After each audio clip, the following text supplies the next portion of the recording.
rekan sekalian. Assalamualaikum warahmatullahi wabarakatuh.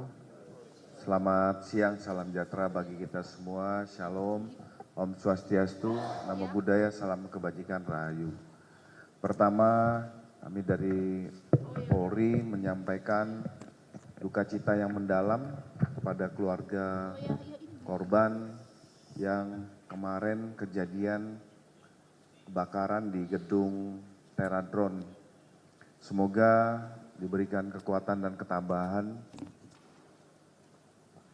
Selanjutnya pada hari ini dari pihak kepolisian Rumah Sakit Polri di sini hadir Bapak Karumgit, hadir juga Karodokpol Polri, Kabidokes, termasuk dari identifikasi.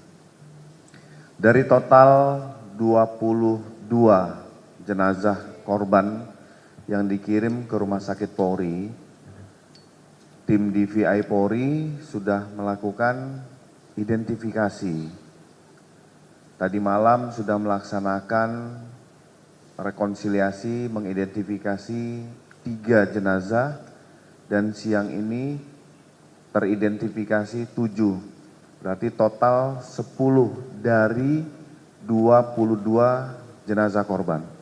Nanti secara detail akan disampaikan oleh Bapak Karumgit, Brigjen Polisi Dr. Prima Heru. Silakan kesempatan kami berikan pada Karumgit Polri. Terima kasih Bapak Kabid Humas Polda Metro Jaya. Assalamualaikum warahmatullahi wabarakatuh.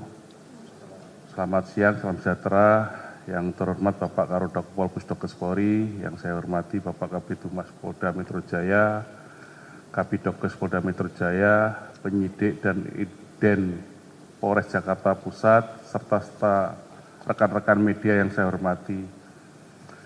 Dalam kesempatan ini, perkenankan kami tim DVI Polri menyampaikan duka cita yang mendalam atas meninggalnya korban kebakaran gedung Teradron yang jenazahnya telah kami terima di rumah sakit sebanyak 22 kantong jenazah.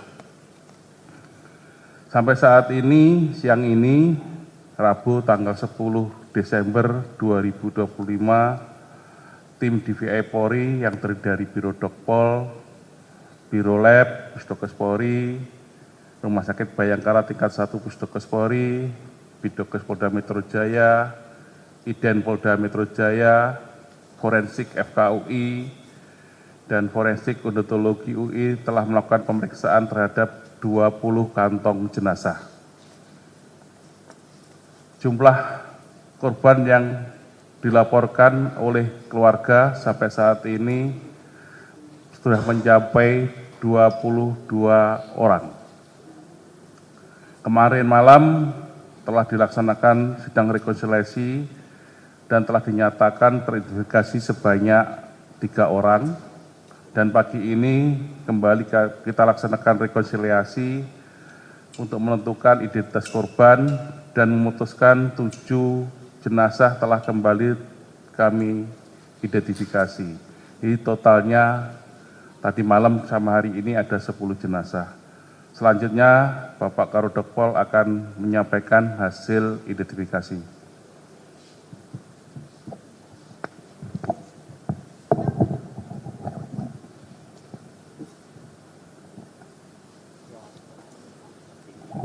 Terima kasih. Sebagaimana yang disampaikan tadi bahwa tim DVI sudah bekerja mulai sejak kemarin sampai saat ini pun sedang bekerja. Dan untuk kali ini kita akan menyampaikan rilis ada 7 dari korban meninggal ini yang bisa teridentifikasi pada kesempatan ini. Saya bacakan. Yang pertama, kantong jenazah dengan nomor 001 cocok dengan data antemortem 022. Teridentifikasi sebagai Pariem, perempuan 31 tahun, beralamat di Kecamatan Bandar Negeri Soh, Kabupaten Lampung Barat. Teridentifikasi berdasarkan sidik jari dan catatan medis.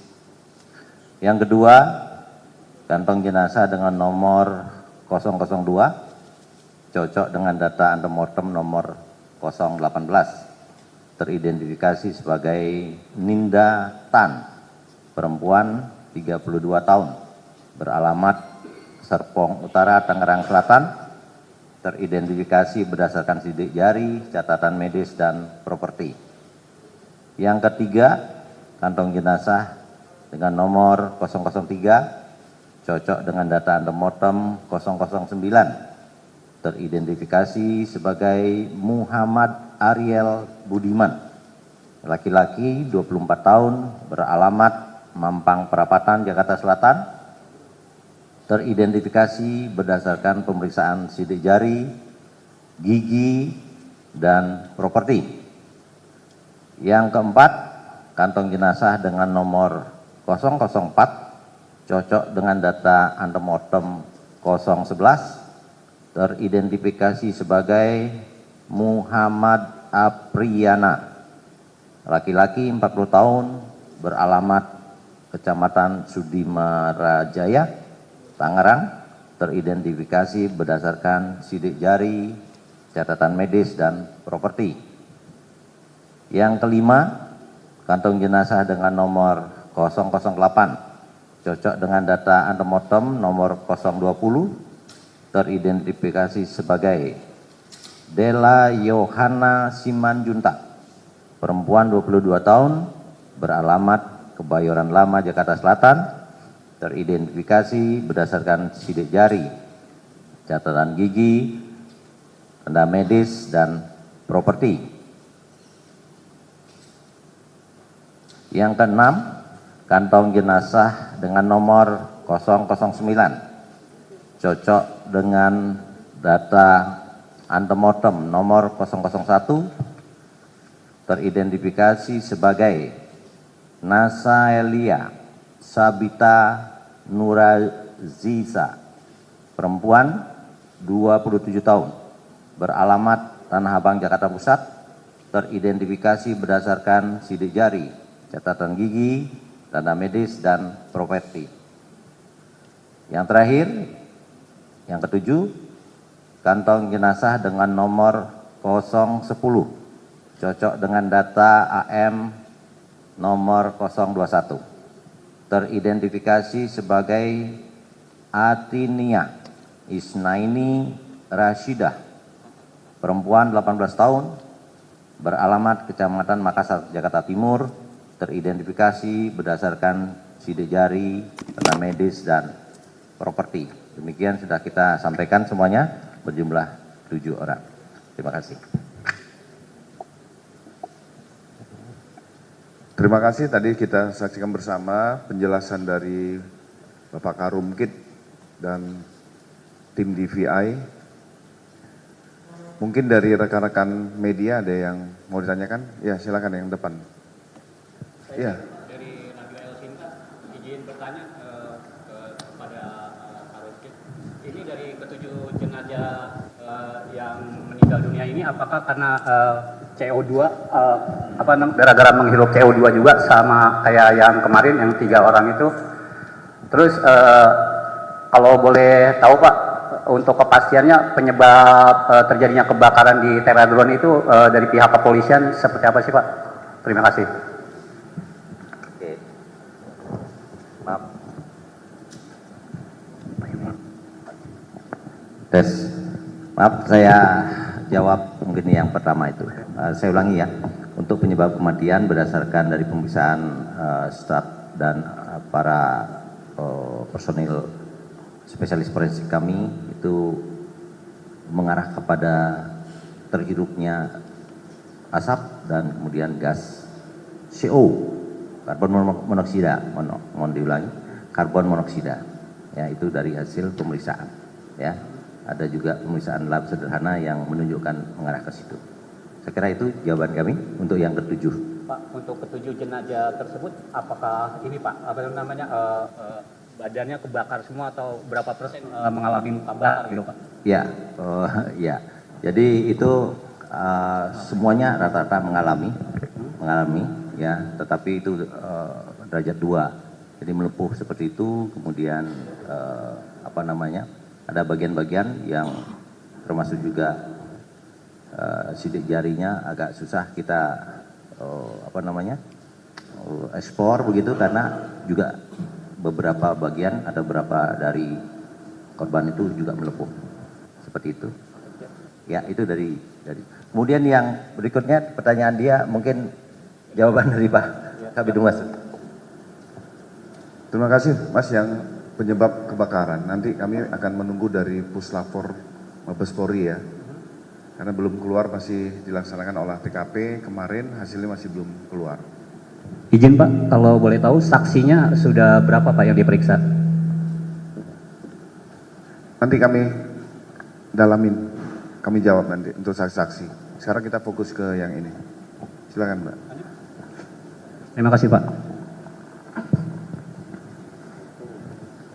Selamat siang, izin Rini dari TV One, Pak Kabid Humas izin mau bertanya terkait data karyawan yang selamat untuk saat ini bagaimana kondisinya dan untuk korban yang luka-luka ini dirawat di mana, lalu terkait total karyawan dari Tera Drone ini ada berapa begitu. Dan terakhir mungkin bisa izin minta tolong dijabarkan kembali terkait bagaimana kondisi detail jenazah ketika ditemukan, apakah badannya sudah hancur total atau bagaimana begitu. Terima kasih. Terima kasih Mbak. Ini masih kami dari penyidik Satreskrim Polres Metro Jakarta Pusat masih berkoordinasi dengan pihak manajemen kantor untuk melihat berapa inventarisir karyawan yang ada. Termasuk kemarin kan dilihat juga sudah menyelamatkan sekitar 19 karyawan yang di rooftop itu sudah diselamatkan. Termasuk untuk korban, kalau dari karyawan PT Tera Drone itu tidak ada yang dilakukan rawat inap, tetapi ada satu anggota kepolisian yaitu Kapolsek Kemayoran yang pada saat melakukan evakuasi membantu para korban ini yang terkena dengan pecahan kaca pada saat di lokasi kejadian. Ada lagi mungkin sisi kiri? Pak, Ya silakan. Dan dari Kompas TV mau tanya mungkin ke Pak Karumkit atau enggak ke Pak Karodokpo. Tadi ada keluarga korban yang udah berdatangan, tapi tadi saya dengar namanya belum teridentifikasi, itu penanganannya seperti apa? Karena di bawah tadi kami sempat bertemu dengan salah satu keluarga korban atas nama Saiful ya, kalau nggak salah.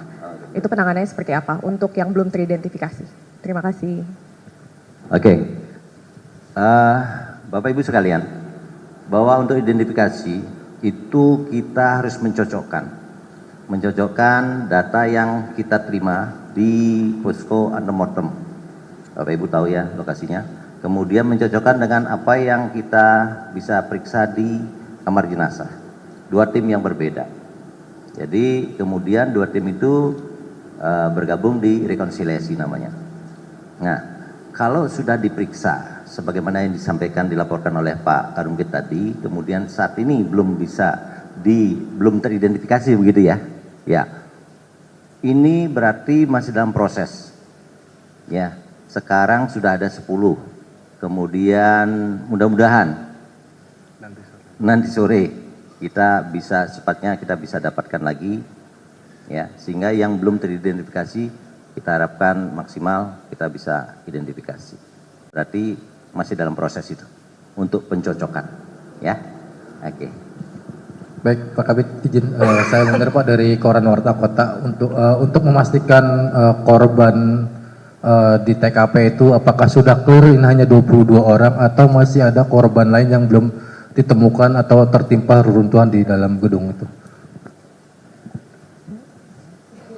Terima kasih Mas. Ini kami jawab kemarin pada saat setelah olah TKP dari pihak Damkar dan Kapolres Metro Jakarta Pusat sudah melakukan sterilisasi termasuk di area lift, itu juga lift dibuka, alhamdulillah tidak ada korban, termasuk di jalur evakuasi.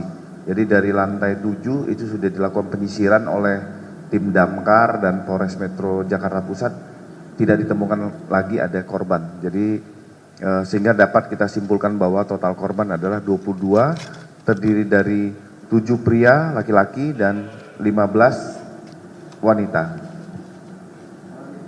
Izin Ya, Pak Kabid dan semuanya, saya ingin mempertegas saja, katanya tadi kan dari 7 korban itu rata-rata meninggal karena menghirup gas karbon monoksida. Yang ingin saya ketahui bahwa apakah gas karbon monoksida ini dipicu daripada kebakaran, artinya terlepas dari baterai-baterai yang ada di drone di perusahaan itu, atau gimana Pak untuk penjelasan gas karbon monoksida itu? Mungkin ada penjelasan. Ya, jadi gas ini bisa jadi karena pembakaran dalam berbagai kejadian kebakaran itu memang membuktikan bahwa dalam kondisi ini kemudian terpicu. Kita tidak tahu apakah dia dari bahan itu ya, tetapi bukti-bukti data-data menyimpulkan bahwa dalam kondisi luka atau terbakar seperti ini maka lebih banyak gas karbon monoksida yang akan berperan. Itu dibuktikan dari tanda lebam mayat namanya. Ya, kemudian sebagaimana yang saya sampaikan tadi juga ada pemeriksaan laboratorium sederhana melalui darahnya tadi juga terbukti bahwa itu tinggi kandungan karbon monoksida.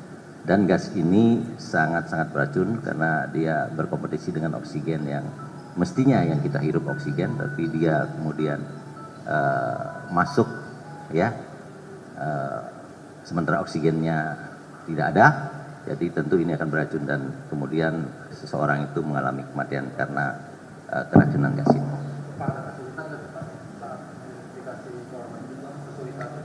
Mengidentifikasi. Kesulitan dalam mengidentifikasi.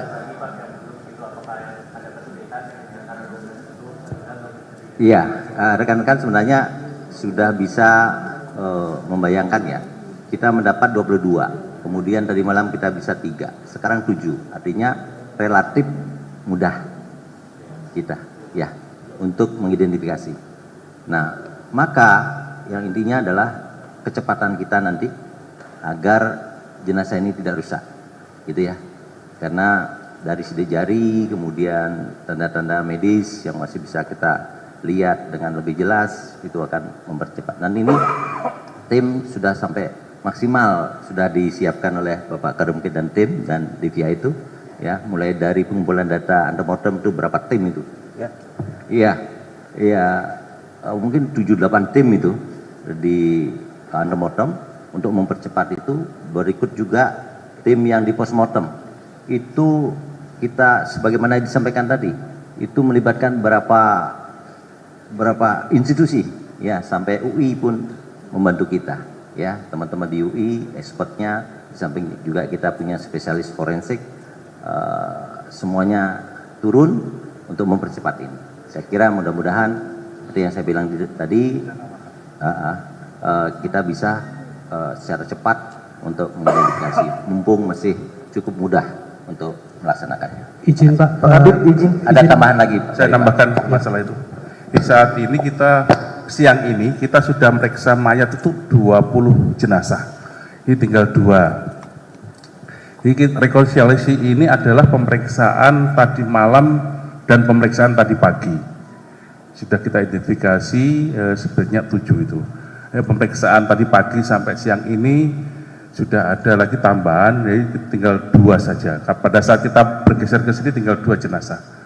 Insya Allah nanti sore mungkin kita rekonsiliasi lagi. Izin meneruskan Pak Iqbal dari harianterbit.com terkait dengan apakah ada kendala dari kondisi jenazah korban kebakaran ini untuk mengidentifikasi. Terima kasih. Iya, ya. Sebagaimana yang saya sampaikan, dalam konteks luka melepuh, sementara kita primer itu sebenarnya yang paling mudah adalah sidik jari, apalagi orang dewasa. Sidik jari, kemudian gigi, kemudian DNA itu agak lama dan seterusnya. Nah, kita berharap sidik jarinya. Nah, begitu sidik jarinya melepuh dan kemudian lepas, ini rekan-rekan punya sidik jari kulitnya ini ya. Nah, itulah kesulitan saat ini. Ya, itu. Ya, saya kira itu. Pak Kabid, izin Raffi Pak dari iNews Pak. Tadi mau bertanya Pak, untuk 7 korban yang sudah teridentifikasi Pak, kapan akan dipulangkan begitu Pak ke keluarga? Kebetulan juga ada salah satu korban dari luar kota. Kemudian juga yang kedua Pak, apakah nanti pihak keluarga akan dikenakan biaya pemindahan jenazah Pak yang berada di luar kota? Begitu, terima kasih. Terima kasih. Kami akan menjawab bahwa kita maksimalkan jenazah kita bisa kirim ke keluarga untuk dimakamkan untuk hari ini. Terus biaya kita tidak mengenakan biaya sama sekali kepada keluarga.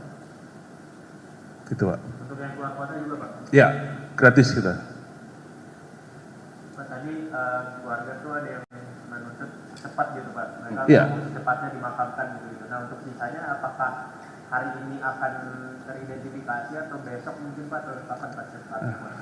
Saya siapkan dulu ya. Kami sampaikan mungkin nanti kita sore akan rekonsiliasi sisa dari yang belum kita rekonsiliasi. Jadi sekitar ada 12 jenazah. Ya. Pada saat kita ke sini tadi sudah 20 yang sudah kita periksa jenazahnya. Gitu. Saya setuju kalau untuk segera dimakamkan, saya setuju. Kami selalu meriksa dengan cepat, tapi tepat juga, tidak tergesa-gesa. Gitu. Mungkin Pak Kardoko bisa menambahkan. Oke. Menekankan apa yang disampaikan oleh Bapak Karungkit bahwa prinsip identifikasi itu tidak boleh salah, ya, karena seseorang itu punya hak untuk dikenali, kemudian dikembalikan kepada keluarganya dengan tepat, gitu ya, betul-betul dia keluarganya, betul-betul dia pemilihnya. Nah, untuk itu prinsipnya di samping cepat adalah ketepatan, ya. Kita sudah cepat ini, sudah maksimal. Nah, tinggal nanti rekonsiliasi, mudah-mudahan semuanya bisa tepat juga seperti itu, Bapak Ibu sekalian. Jadi mudah-mudahan seperti tadi, sore mungkin ya kita upayakan. Oke, terima kasih.